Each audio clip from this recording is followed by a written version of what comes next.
6 months earlier, he had sunk the Bismarck, the most terrifying battleship of the Third Reich. He was feared. He had been declared destroyed twice, and both times they were wrong. Newspapers called him unsinkable. The crew laughed at the obituaries in the German press. The third time, no one was laughing. Because the fate of this ship was decided by just one torpedo. Friends, today we are talking about the flagship of the British fleet, the aircraft carrier Ark Royal. But here is what no one says out loud. Those who built him knew of a lethal flaw in the design. They knew, and they remained silent. What exactly did they hide? Why did one torpedo decide everything? And what was happening on board in those final hours? Stay with us until the end. Official reports won't tell you this. November 13th, 1941. The Atlantic waters, several dozen miles southwest of Gibraltar. The weather was restless. The wind drove low clouds across the horizon. The waves rocked the hull the way only the open sea can, without rhythm, without mercy. The aircraft carrier was heading west, escorted by a small group. Course, home. After months of non-stop operations, he was being taken to Plymouth for repairs. The crew knew it. 1,500 men knew they were going back. At 16:41, a torpedo struck the starboard side. One explosion. One torpedo. Fired from a distance of more than 5 kilometers, almost blindly, almost by chance, by a submarine that wasn't even sure it would hit. And that was enough. But here is what makes this story unbearable. This ship was not some standard transport, nor an obsolete cruiser sent to a secondary theater of war. 6 months before this moment, he had changed the course of the war. His planes caught the German battleship Bismarck, the most powerful ship to ever leave a German port. His pilots returned that battleship to a state of being unmaneuverable, or rather, stripped it of control, thereby deciding the outcome of the largest naval hunt in World War II history. The triumph was in May. The death was in November. Between them, 172 days. The German command had announced this ship sunk twice. They were wrong twice. British newspapers laughed at the German obituaries. The crew read them aloud in the galley and roared with laughter. The third time, no one was laughing. This is a story about how legends are born and how they die. Not from the overwhelming force of an enemy, but from one miscalculation, set down back on the drawing board. From a series of circumstances that no one anticipated, and from one torpedo that shouldn't have hit, but did. To understand why this death hit Britain so hard, we first need to understand what this ship meant to them, and that began long before the war, the mid-1930s. The British Empire did not yet know what kind of war awaited it, but its admirals already sensed that something was changing. Not in politics, in the very nature of naval warfare. For centuries, everything was decided by the main battery. Battleships with their massive guns, capable of piercing armor at a distance of 20 kilometers. They were the masters of the sea. Aircraft carriers existed, but they were viewed modestly. A floating base for scout planes. An auxiliary tool. Nothing more.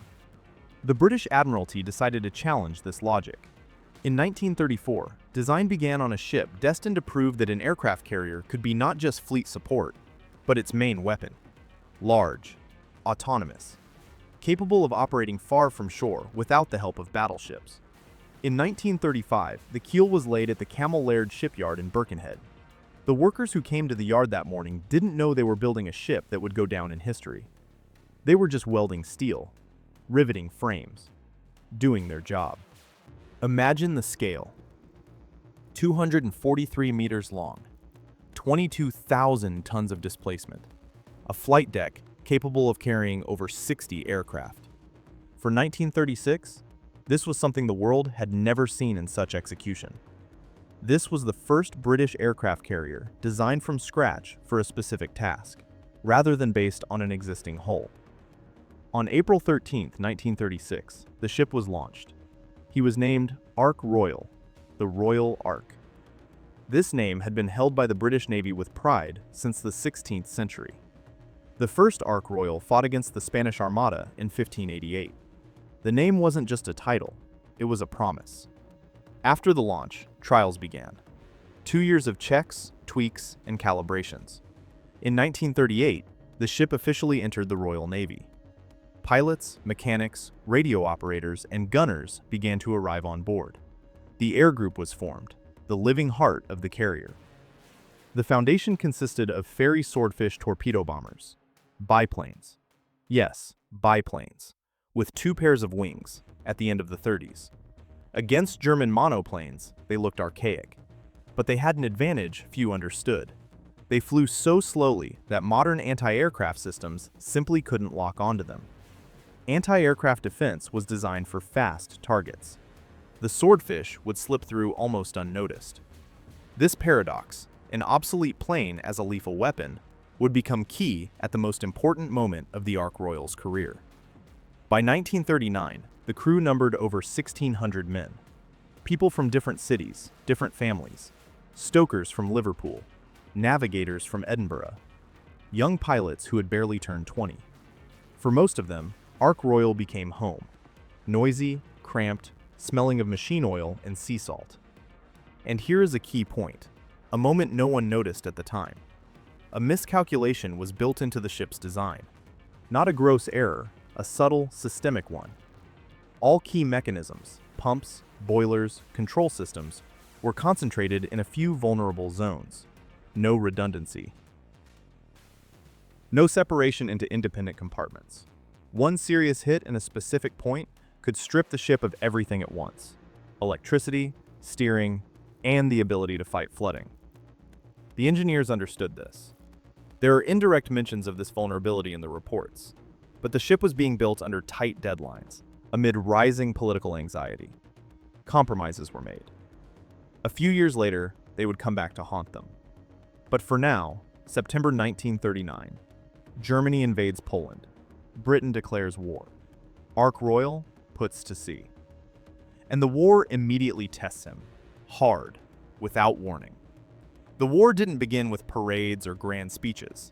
It began with an alarm signal at 3 in the morning, and the smell of diesel spilled across the metal deck. Just 2 weeks after war was declared, Ark Royal went into the North Atlantic as part of a search group. The mission? Locate and destroy German submarines. September 1939. The war was still young. No one really understood what it would look like.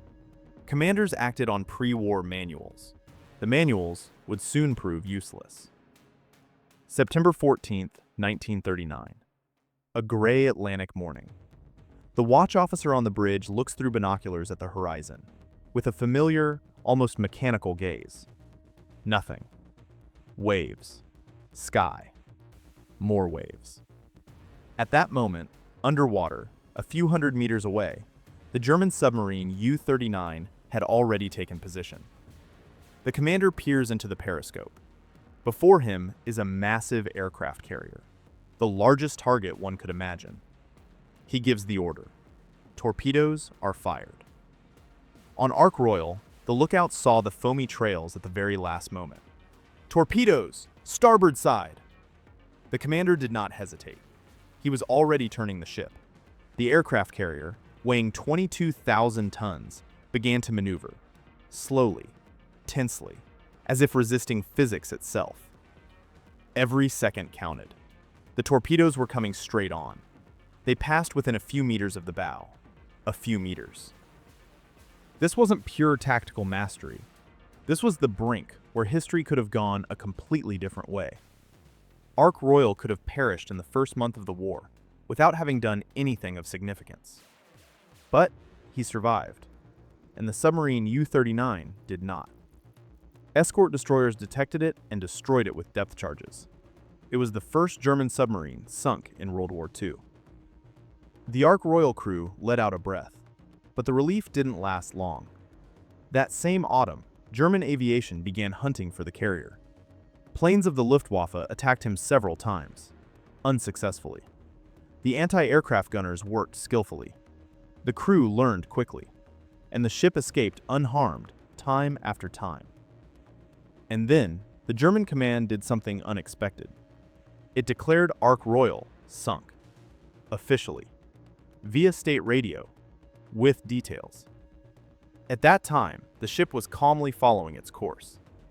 British newspapers published a response, a photo of Ark Royal in the open sea with the caption, "Wanted, not found."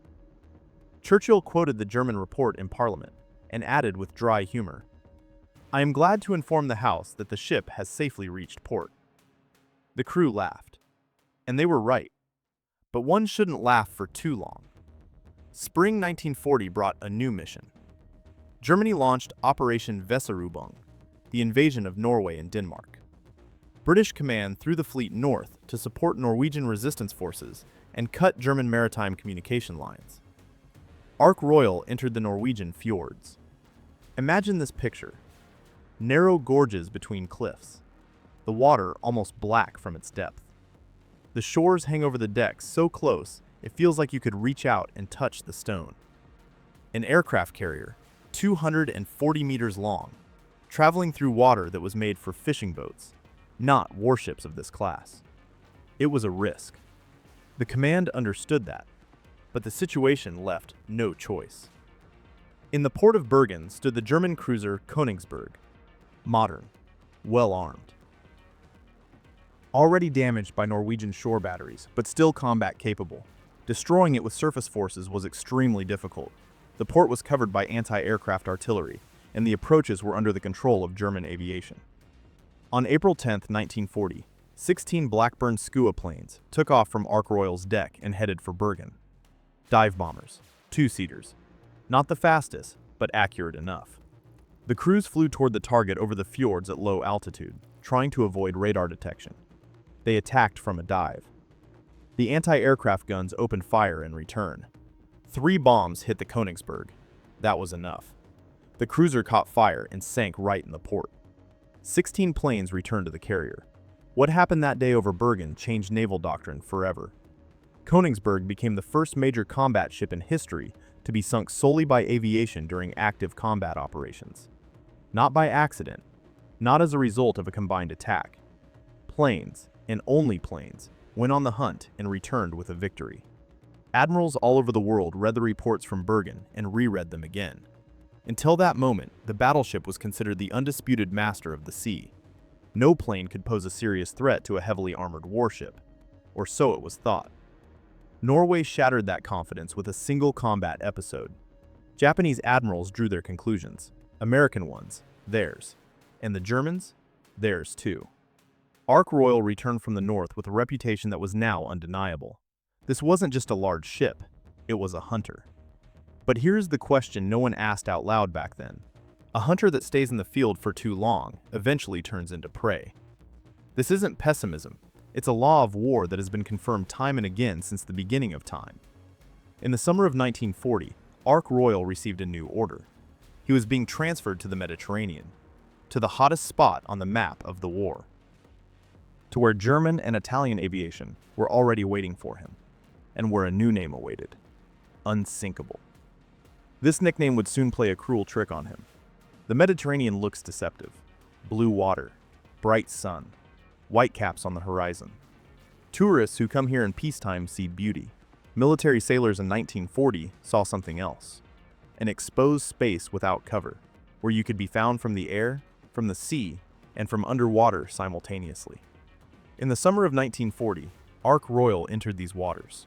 He was included in the operational force designated Force H. The base was Gibraltar, a narrow stone protrusion on the edge of Europe, where the Atlantic meets the Mediterranean. A location strategically key and physically uncomfortable. Cliffs, constant wind, the feeling that you were standing on the very edge of the inhabited world. The force was commanded by Admiral James Somerville, a man who was not simple, direct to the point of sharpness, not tolerating empty words or bureaucratic excuses. He understood that he had not been given a fleet, but a tool, powerful but limited, and that this tool would have to be used with maximum caution, because losing it would be a catastrophe. Ark Royal became the main strike element of the force. There were several tasks: covering convoys sailing through the Mediterranean to the shores of North Africa, suppressing Italian naval forces attempting to establish control over sea lanes, and most importantly, supplying Malta. Malta, a small island in the center of the Mediterranean. On the map, a dot. In reality, the strategic key to the entire theater of war. Whoever held Malta controlled the supplies to North Africa. The German and Italian commands understood this perfectly. The island was bombed almost continuously. The garrison held on by its last strength. They needed planes, fighters capable of repelling raids. But how to deliver planes to a besieged island? A regular transport convoy moved too slowly and was too vulnerable. An unexpected solution was found. Fighters were loaded onto the deck of Ark Royal. The carrier was brought as close to Malta as the situation allowed, and the planes took off under their own power, covering the remaining distance independently. It sounds simple. In practice, each time it was a separate feat. Pilots took off from the carrier deck in planes that were not designed for such flight range. Fuel was barely enough. Navigational equipment, primitive. Malta was under constant bombardment. Missing the island in the open sea meant one thing: falling into the water with empty tanks. Some didn't make it. Those who did were met as saviors. On Malta, every new plane counted. Literally, every one. The island's command knew the names of the pilots coming to them from Ark Royal. They knew the tail numbers of the machines. Over 2 years of work in the Mediterranean, Ark Royal carried out several such operations to transfer planes.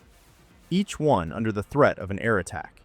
Each one in conditions of limited time and constant surveillance by the enemy. Parallel to this was other work, less visible but no less important. Reconnaissance flights over Italian ports, strikes on coastal targets, participation in operations to intercept enemy convoys. The aircraft carrier worked almost without stops. And here appears a detail that seems almost unbelievable. During this time, the German press officially declared Ark Royal destroyed twice. The first time in the autumn of 1939, after the attack by U-39. The German command decided the torpedoes had hit. The message went through official channels. Newspapers printed it. Radio announced it. Ark Royal, meanwhile, was sailing east, perfectly intact. The second time, in 1941, after another raid by German aviation. Again, an official report. Again, details. Again, an obituary for a ship that suspected nothing. The British press responded each time with undisguised pleasure. Photos were published of the living and unharmed carrier. Journalists made snide remarks. Navy officers gave interviews with barely suppressed smiles. Among the crew, a joke was born. "We've already been sunk twice. The third time, we'll try not to miss." This joke was later recalled with bitterness. Because the nickname Unsinkable, it is always dangerous. Not for the enemy, for those who believe in it. When a ship is considered invulnerable, it subtly changes decision-making. A little less caution, a little more confidence, a little less attention to minor signals that something might go wrong. This is not an accusation. This is human nature. By the spring of 1941, Ark Royal had spent almost 2 years in combat operations without a serious break. The systems required maintenance. The mechanics worked to exhaustion, patching what should have been fully replaced. The command understood. The ship needed a major overhaul. But every time, a reason was found to postpone it. Too many tasks. Too few ships of this class. And then, in May 1941, came a report that made everything else recede into the background. From the Atlantic came news that made hearts stop in British headquarters. The German battleship Bismarck had entered the open ocean. May 1941. The British Admiralty receives a report that is immediately sent to the very top. The German battleship Bismarck has left the Norwegian port of Bergen and set a course for the Atlantic. Together with it, the heavy cruiser Prinz Eugen. This is not just a combat sortie. This is a threat whose scale is hard to overestimate. Bismarck, by that moment, was the largest and most protected combat ship ever built in Germany. Length, 260 meters. Displacement, 50,000 tons at full load. Side armor up to 320 millimeters thick. 8 main caliber guns. 8 turret guns of 380 millimeters. Speed, 30 knots. It was built as an argument to which there was no counter-argument. The Bismarck's task was strictly specific: get into the Atlantic and start destroying British convoys. The very same convoys that carried food, fuel, and ammunition from America to Britain. Cutting that supply line meant bringing Britain to its knees without a single soldier on its shores. In British headquarters, they understood this perfectly. Bismarck had to be stopped at any cost, and as soon as possible, before it dissolved into the vast Atlantic, where finding it would be almost impossible. They threw everything at hand into the pursuit: battleships, cruisers, destroyers. Bismarck managed to damage Prince of Wales. The British battleship was forced to retreat. The German ship was escaping, and it seemed it would get away. Then, all eyes turned to Ark Royal. The carrier was moving as part of Force H near Gibraltar. By straight line, it was hundreds of miles to the Bismarck, but it was the only real chance. Planes could find the ship where surface vessels were already losing track of it. And most importantly, they could attempt to damage the steering. Stopping Bismarck didn't mean sinking it. It was enough to deprive it of movement. The air group commander gathered the pilots. The task was stated clearly: take off, find, attack the steering or propellers, return. No one spoke of the odds out loud. May 26, 1941. Sea state 3 to 4. Low clouds, variable visibility. 15 Fairey Swordfish torpedo bombers took off from Ark Royal's deck and headed into the low clouds. Remember this image. It will return. 15 planes in the low clouds. No one on deck was sure they would return. No one on deck was sure the attack would accomplish anything at all. And here, something happened that official reports wrote about in dry language, but which, in reality, almost became a catastrophe. The pilots found a target: a large ship in the open sea, the right shape, the right course.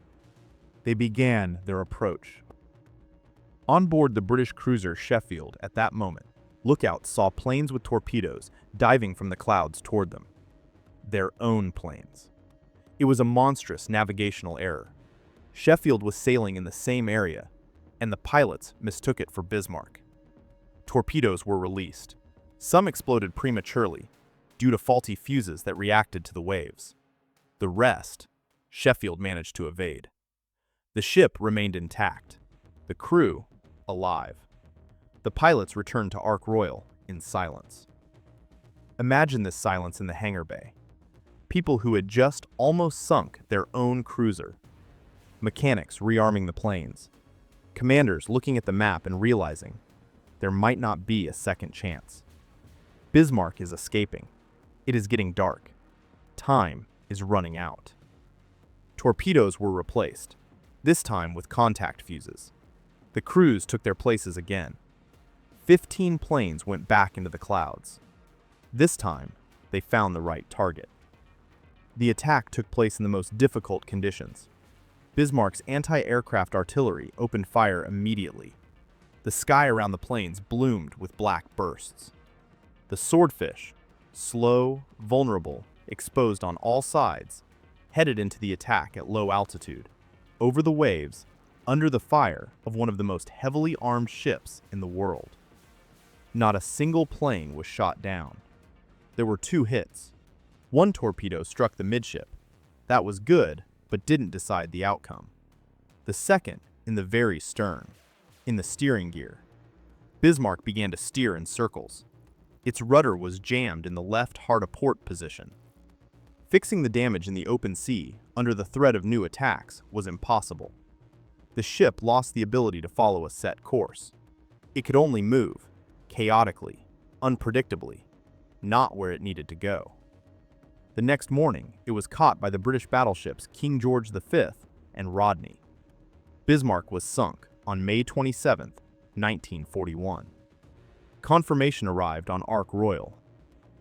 The pilots, who yesterday didn't know if they would return from the mission, now stood on the deck, listening to the commander read the report. The silence was different. Not the one after the mistake with Sheffield. A different silence. Heavy, big. The newspapers screamed about triumph the next day. Churchill addressed Parliament. Ark Royal became a national hero, the ship that decided the outcome of the grandest naval hunt of the war.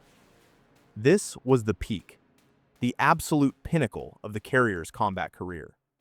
And no one thought at that moment that between the summit and the abyss was just one step. That between this triumph and the ship's death, there remained exactly 172 days. The summer passed, autumn too. Ark Royal continued to work in the Mediterranean. The same route, the same operations, the same faces on board. But the ship was already different. Not on the outside, on the inside. In the mechanisms, in the pipelines, in the tired metal which had long been asking for rest. And finally, the order came. Plymouth, repairs, home. No one knew that they wouldn't make it home. After the loss of Bismarck, there was a silence of a special kind on board Ark Royal. Not empty, dense.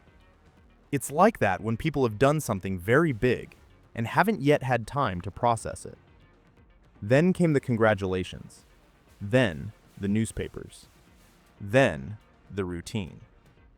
And it is in this routine, in the interval between the great triumph and what happened in November, that the most important part of this story is hidden, the one that usually isn't written about.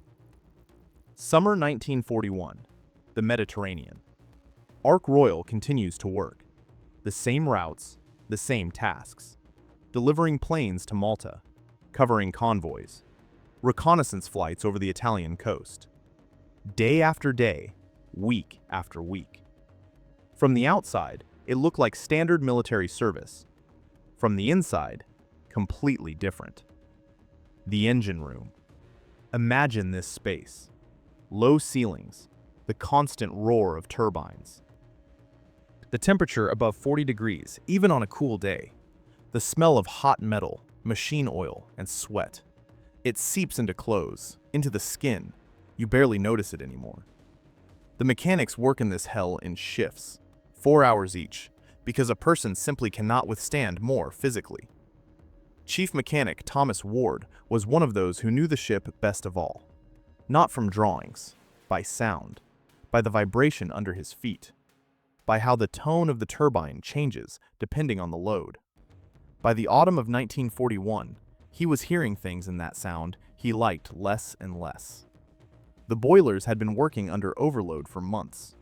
Fuel pipelines required replacement. Not maintenance, but full replacement.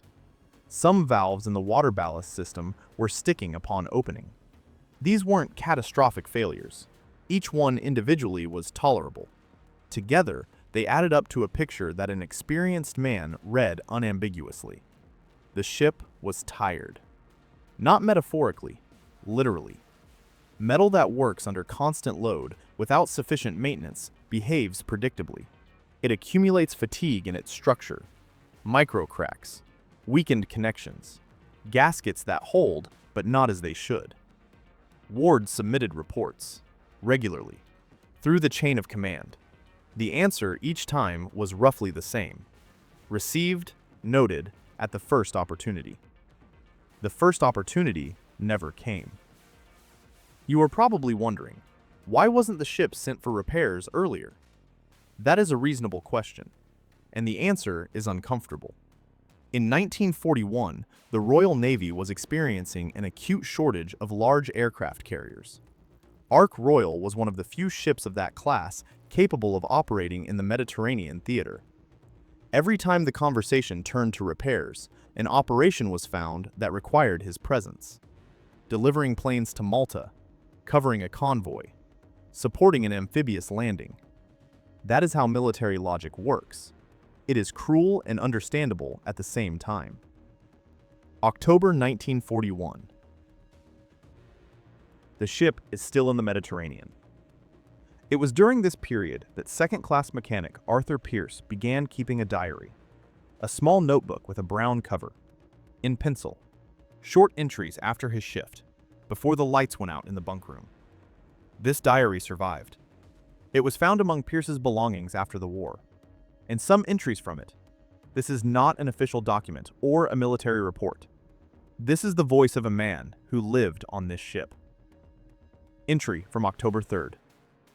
Another leak in the fourth compartment. Patched it. We'll see tomorrow if it holds. Tired. Entry from October 12th. They say we're going to England soon. Already heard that 3 times. We'll see. Entry from November 1st. The ballast system valve won't open on the first try again. Reported to Ward. He nodded. Everyone knows everything. No one is doing anything. Not because they don't want to. It's just no time and nothing to do it with. And here is the entry from November 8th. The very one mentioned later during the investigation. The ship is tired. We are all tired. They say we're going home soon. I want to believe it. Soon home. I want to believe it. By November 1941, the command finally made the decision that had been postponed for too long. Ark Royal is departing for Plymouth. A major overhaul. Full replacement of worn-out systems. Leave for the crew. This was the right decision. Late, but right. The ship was supposed to leave Gibraltar and set a course for home. The route, through the western Mediterranean to the Atlantic. The escort, several destroyers and a cruiser. Standard procedure for ships of this class. On board reigned the mood that happens before a long-awaited vacation. Not euphoria, tired, restrained joy. People talked about homes, about families, about what they would eat first thing when they stepped ashore. Young pilots argued about whether they would make it before Christmas. The experienced mechanics were silent and watched the instruments. Arthur Pierce made his last entry before leaving Gibraltar. The date, November 12th, 1941. Leaving tomorrow, finally. The next morning, November 13th, Ark Royal weighed anchor and went to sea. The weather was restless. Sea state 3, low clouds. Visibility, variable. Air patrolling was conducted by planes from shore, standard route cover. The destroyers sailed in echelon. Everything went according to plan. But in these same waters, at a depth of several dozen meters, a German submarine, U-81, had been moving for several hours under the command of Lieutenant Commander Friedrich Guggenberger. 28 years old, experienced, patient. He looked through the periscope and waited. November 13th, 1941, noon. The submarine U-81 is at periscope depth. Friedrich Guggenberger, 28 years old, 2 combat medals, a year and a half of command, has been at the periscope for several hours already. His neck is stiff. It is stuffy in the compartment. The crew is silent. On a submarine in hunting mode, unnecessary talk is not permitted. Guggenberger knows that somewhere in this area, a British force is moving. Radio interception gave an approximate course. Approximate, not exact. Visibility through the periscope is limited. The waves on the surface create interference. He waits. At 16:30, silhouettes appear on the horizon. Guggenberger watches carefully. He counts the ships. The escort destroyers are zigzagging, a standard anti-submarine maneuver. Behind them, something large. Very large. He recognizes the silhouette, an aircraft carrier. In the command compartment, he says in a low voice, "It's Ark Royal." No one answers. Everyone understands what this means.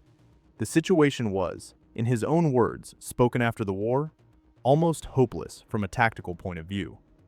Distance, more than 5 kilometers. The aircraft carrier is moving fast. The course is variable. Escort destroyers are between the submarine and the target. Air patrol from the shore limits the time U-81 can spend on the surface. By all rules of torpedo attack, one shouldn't fire. Too far. Too many variables. The probability of a hit was negligible. Guggenberger decided to fire. Not because he was sure of the result, because there would be no other chance. A target of this class appears once in a career, if it appears at all. At 1641, the submarine U-81 launched 3 torpedoes in a fan spread. 3 steel cylinders, 7 meters long each, went into the water and began to accelerate to 40 knots. Their engines left a thin, foamy trail, almost invisible on the restless surface. The first torpedo went slightly to the left of the carrier's course, the third to the right, the second straight on. At that moment on Ark Royal, a routine shift change was underway. Deckwork finished, planes secured. Part of the crew was already thinking about dinner. A young pilot, James Corrington, 22 years old, who sees home almost in reality, stands on the aft deck and looks at the waves. He would later write about this moment in a letter home, about how he was thinking of his mother, about how suddenly, without warning, a strike. Not like an explosion from a movie, not a deafening roar, a dull, muffled, very low sound. The kind you feel not with your ears, but with your whole body, as if someone hit the hole from the inside with a giant hammer. The deck shuddered. The torpedo hit the starboard side in the area of shaft number 7, a technical compartment in the middle part of the ship. That was exactly where the key electrical mains were concentrated, powering the pumps, boiler equipment, and control systems. The location of the hit was, accidentally or not, the most vulnerable on the whole ship. In the first seconds, no one understood the scale. There was one explosion, minimal visible damage on the upper deck, no fire. The ship continued to move. The senior watch officer requested the engine room. There was no answer. He requested again. Silence. Because in the engine room, there was no light anymore. The explosion cut the main electrical mains. Everything that ran on the ship's power grid, pumps, rudder control systems, emergency valves, internal communication, everything died at once. In 1 second. From one hit. 22,000 tons of steel suddenly found themselves without a nervous system. In the lower compartments began what the Navy calls flooding, and what in reality means dark water arriving faster than you can grasp what is happening. The starboard side began taking water through the hole in the hull. Within a few minutes, the list became visually noticeable. 5 degrees. 7. 10. Mechanics in the emergency compartments tried to open ballast valves manually, to take water into the port side and level the list. Some valves wouldn't budge. The very same valves Arthur Pierce wrote about in his October report. The very same ones that stuck when opening. In the dark, manually, with an increasing list under their feet. The ship's commander, Captain First Rank Lawrence Mond, received reports one after another, each one worse than the previous. No electricity, no communication between compartments, no working pumps. The list is increasing. He ordered the emergency generators started. The emergency generators started, but there wasn't enough power for the pumps. They could provide light and communication. They couldn't pump water out of the flooded compartments. The list reached 15 degrees and continued to grow. On the bridge, Mond looked at the instrument readings and understood what he didn't want to understand. Not because he was a pessimist, because he was a professional. The ship was dying.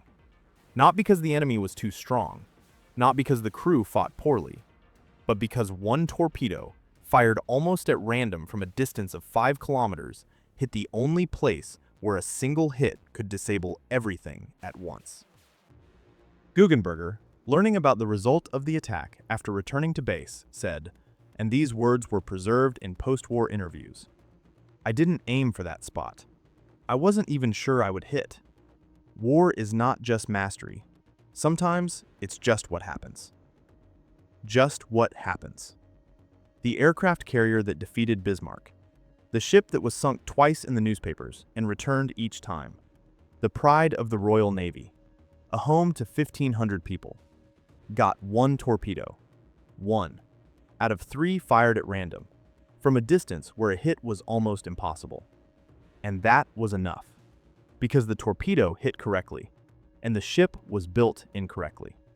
And in the next 15 hours, this contradiction was resolved in the only possible way. The fight for Ark Royal's survivability had already begun. But its outcome, however bitter it is to admit, was predetermined not in November 1941. It was predetermined back in 1935, on the drawing board, in a quiet office on the shore. 1700. November 13th, 1941. 19 minutes have passed since the explosion. The list is 17 degrees to starboard. For a person who has never stood on the deck of a listing ship, this sounds like a digit. For those who were there, this is a reality where a flat surface ceases to exist. Everything that is not secured rolls to the right. You can only walk by holding on. The ladders between decks turn into inclined planes. In the lower compartments, it is dark. Emergency flashlights give a dim yellow light that only emphasizes the darkness around. Mon stands on the bridge and makes decisions, one after another, quickly, without the right to make a mistake. The first decision, to request help.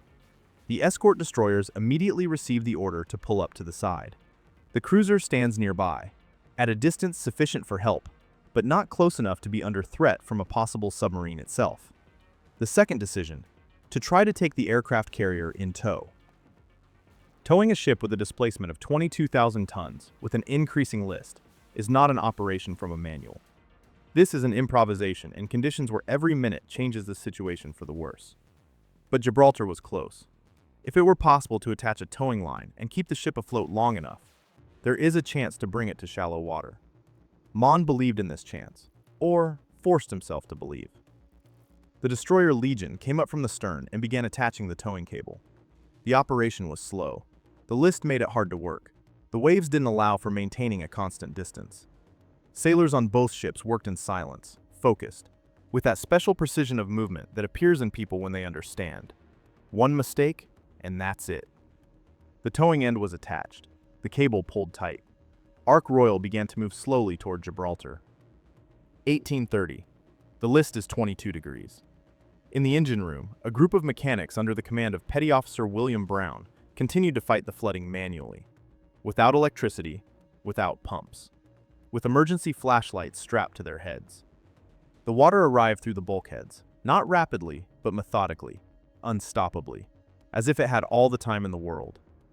They secured hatches, closed pipelines manually, tried to restore at least some airtightness to the compartments that could still be saved. One of the mechanics, a young guy named David Harris, 19 years old, worked in a compartment where the water level already reached his knees. Cold water, a dark compartment, the list under his feet even stronger. He kept working. Later, on the shore, he would be asked what he felt at that moment. He would answer simply, "The work had to be done, so I did it." This is not heroism from a book. This is what true heroism looks like, without speeches and without pathos. 1915. The towing was happening. Slowly, but it was happening. Gibraltar was about 20 miles away. At the current speed, a few hours of sailing. And at that moment, the towing cable snapped. Not from overload, from the fact that the list continued to increase and change the angle of tension. The cable passed over the metal edge and, within a few minutes, was worn through. On the Legion, they immediately began attaching a new end. Again, the same operation. Again, the same hands on the cable. Again, silence. They attached a second tow. It held for 40 minutes. Then it snapped too. By this moment, the list had reached 27 degrees. You couldn't stand on the deck without support anymore. The planes in the hangar deck, despite the fastenings, began to shift. One broke loose and struck the bulkhead with a crash. Then, a second. And here is what everyone who was on board talked about later. At that moment, when planes were falling, when the list made movement almost impossible, when it was already clear that towing would not save the ship, someone from the crew began to sing. Not an anthem, not something solemn, a simple song, the kind they sing in pubs late in the evening when everyone is a bit tired and has had a bit to drink and feels something warm for each other. Others joined in. Then more. Mond heard it from the bridge. He later wrote about it in his report, in dry command language, with an obvious effort to restrain something that doesn't fit into an official report. The crew demonstrated exceptional morale until the last moment. Exceptional morale. Imagine this picture. Dark water around, a listing ship, falling planes, and people who are singing. Not because they aren't afraid, but because fear is one thing, and who you are is something else entirely. 2000. Mond gathered the senior officers. The conversation was short. Is the list still increasing? Yes, sir. Pumps? Without power, sir. The emergency generators aren't enough. Towing? The third end is holding, but with this list, it won't last long. How far to Gibraltar? 18 miles, sir.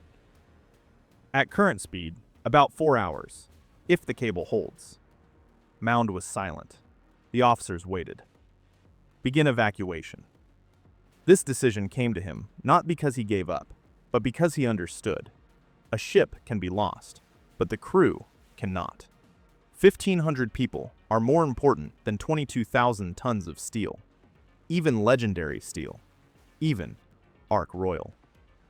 The evacuation began in an organized manner. This is important to understand. There was no panic. There were no crowds by the lifeboats. There was a procedure that these people had practiced hundreds of times, and which they were now performing in the dark on a listing deck with icy November water 30 meters under their feet. The lifeboats were lowered on the port side. There, the list provided at least some protection. The destroyers pulled up close. People crossed via boarding nets, jumped onto inflatable rafts. They were caught by hands on neighboring ships. In the dark, in the November sea, in conditions not meant for such operations. And here is the statistic that seems impossible. Out of 1,613 crew members, 1 died. 1. Signalman Edward Moore fell overboard during the lowering of a lifeboat.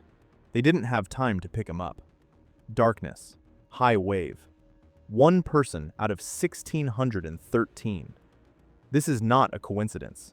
This is the result of years of preparation, the composure of the command, and that very exceptional morale that Mound wrote about in dry official language. Mound was the last to leave the deck. He walked around the ship, as much as possible with a 30-degree list, made sure no one was left on board, and only then moved to the destroyer. 4:30, November 14th, 1941. The list reached the critical point. The ship slowly, almost majestically, as if with dignity, laid on its side, then flipped.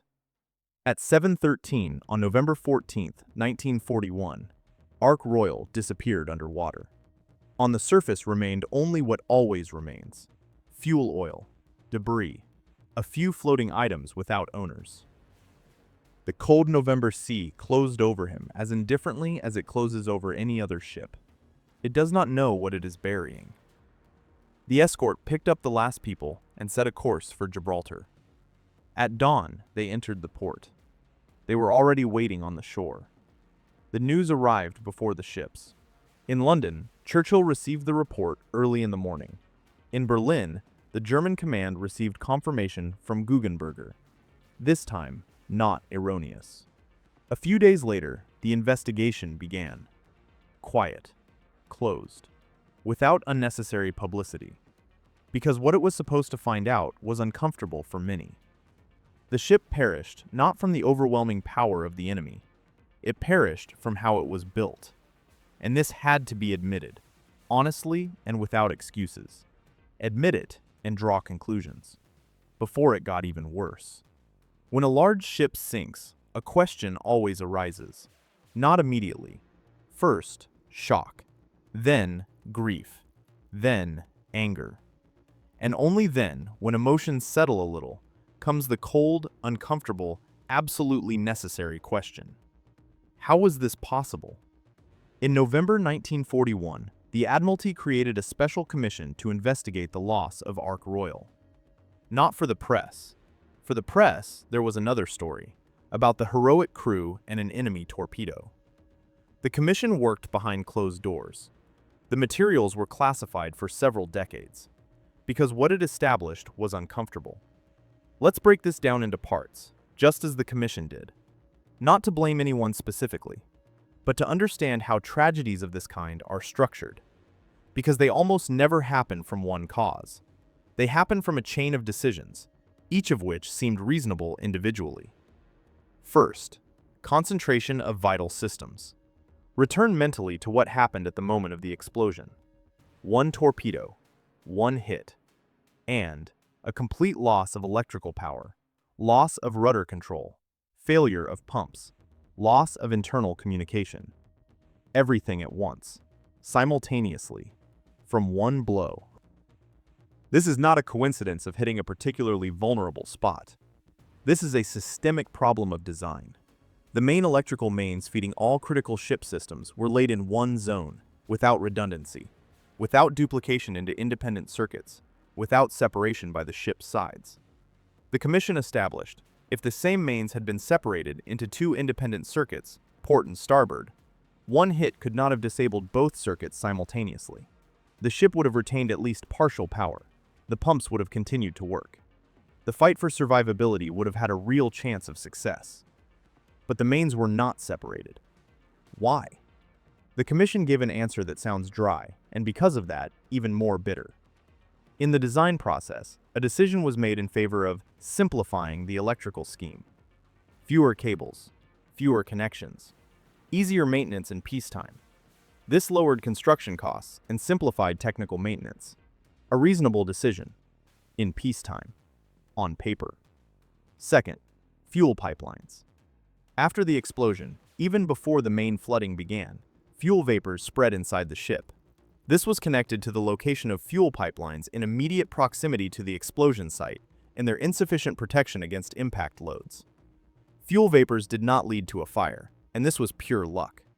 The Commission wrote directly, with a slightly different character of the explosion, the ship could have burned from the inside, even before the evacuation began. 1,500 people, closed compartments, a fire. This did not happen, but it could have.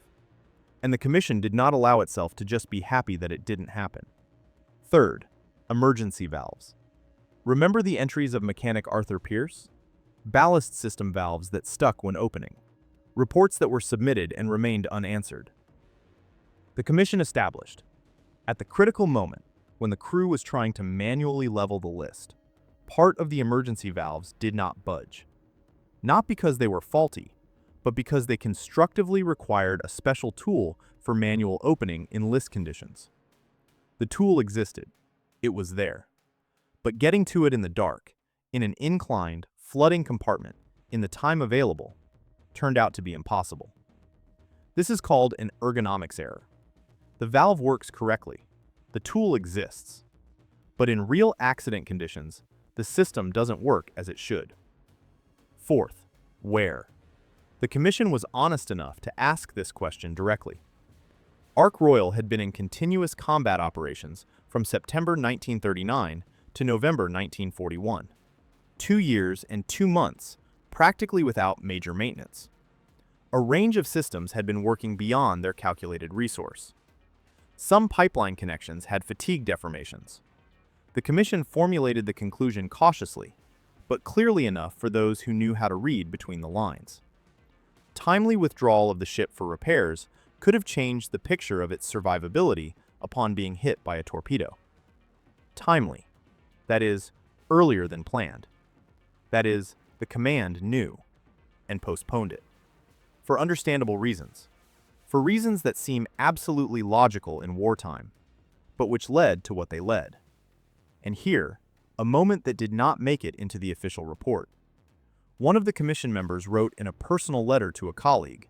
This letter was preserved in a private archive and was published by historians only in the 90s of the 20th century. He wrote the following.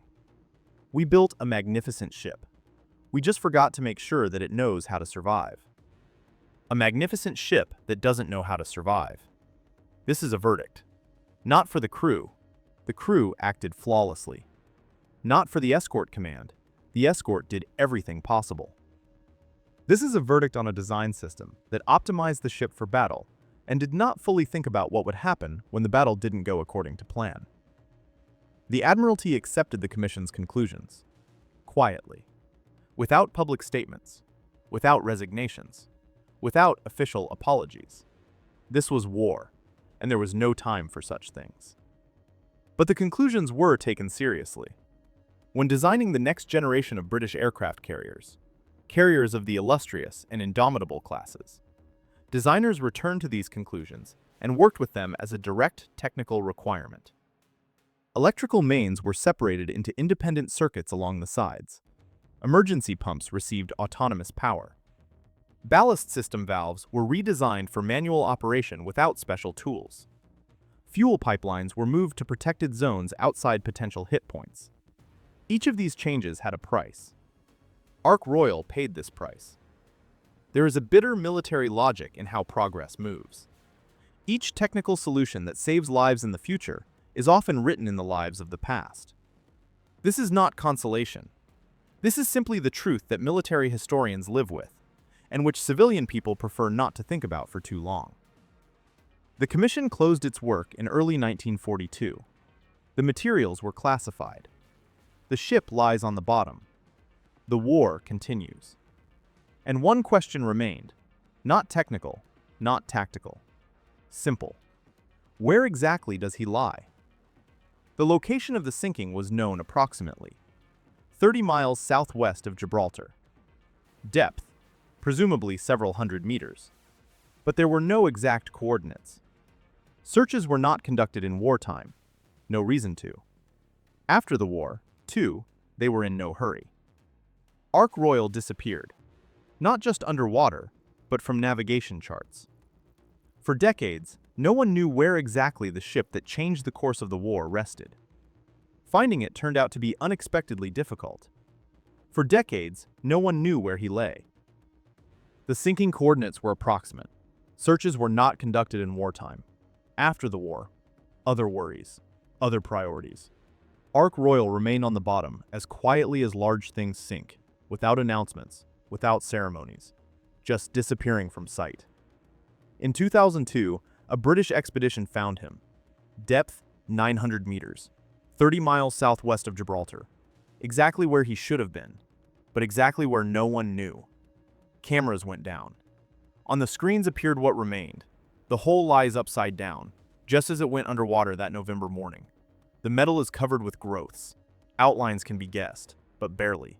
The sea had done its work over 60 years.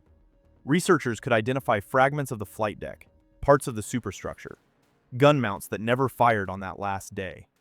No planes were visible. Those that broke loose from their fastenings in the final hours were long ago buried in silt.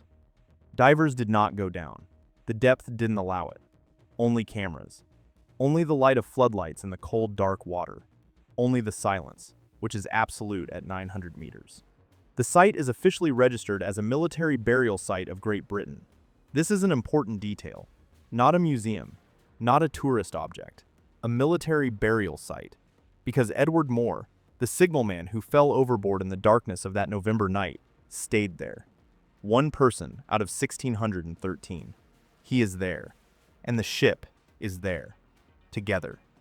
There is a temptation to end this story beautifully, to say that Ark Royal is undefeated, that he won even in death, that legends do not sink. All of this is true, but it is an incomplete truth. The full truth sounds simpler and heavier at the same time. The ship was built with a miscalculation.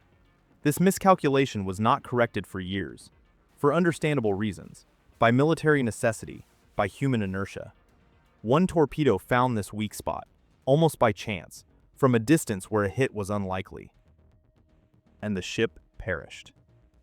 This is not a heroic death in an equal battle. This is a tragedy of a systemic error. And that is exactly why it is important. Because the next British aircraft carriers were built differently. Because the Commission's conclusions became the basis for new design standards. Because the people who drew the diagrams of electrical mains on new ships did so with the memory of shaft number 7, and of what happens when everything is concentrated in one place. Ark Royal paid for the knowledge he could no longer use himself. This is his true legacy. Not romantic, real. Remember the 15 planes? 15 Fairey Swordfish torpedo bombers that took off from Ark Royal's deck in May 1941 and went into the low clouds over the Atlantic. No one on deck was sure they would return. No one was sure the attack would change anything. They returned, and the attack changed everything. Bismarck was stopped. The war on Atlantic communications went differently. Thousands of tons of cargo reached Britain that might otherwise not have. 15 planes, 1 aircraft carrier, 1 decision. 6 months later, the same aircraft carrier went underwater. From 1 torpedo, fired almost blindly. And his death also changed something. In blueprints, in standards, in how the British fleet built ships going forward. Twice, he changed the war. One time, when he lived. The second time, when he died. Thank you for your attention, friends. See you in the next video.